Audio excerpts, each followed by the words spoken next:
It is 9:15, and this is a really fun topic to talk about. You know how popular all of those home DNA tests, those home kit DNA tests are? Well, they're only getting more popular because they're getting more and more affordable and more informative.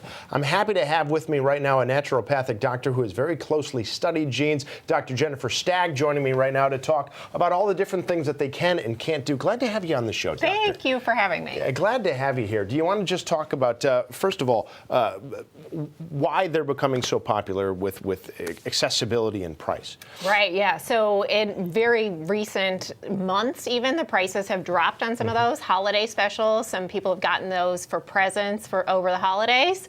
Marketing campaigns have really expanded, so a lot of people know about these tests, and I would say that's probably the primary reason people are getting these kits, but don't know what to do with them almost. Right, well, because I think some people still don't understand what the kits will tell you, what they won't tell you. I mean, it's not like you necessarily use them as a paternity test or to locate one distinct ancestor and say, yes, I know I'm related to that person. Right, yeah, I mean, so for a small percentage of people, they're using these types of ancestry kits to locate relatives. So say someone who was adopted, or they're not sure about a certain side of their family, they may be able to locate a brother, because the number of people who have had these tests now are, 4 million for Ancestry, 23andMe, 2 million. Yeah. So lots of people have had it done. So definitely that finding relatives. People are interested in their actual ancestry, like,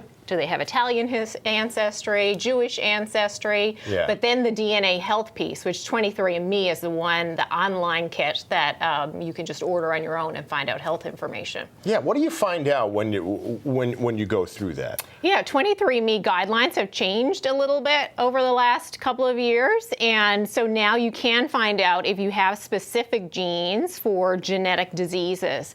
But more so, people are starting to look at it to look for genes, or what we would call gene variants, or a SNP, that actually can influence their predisposition to develop a certain disease. So in terms of development of diabetes, for example. And the interesting part, and this is the focus of my practice, is determining what sorts of actions in terms of dietary habits may affect that outcome. Yeah, talk to me real quickly about what you would do, how you would use this information. Yeah, so for the example of the diabetes gene variant, going on a Mediterranean diet can actually take away all of the risk associated with that gene. Really? Yes.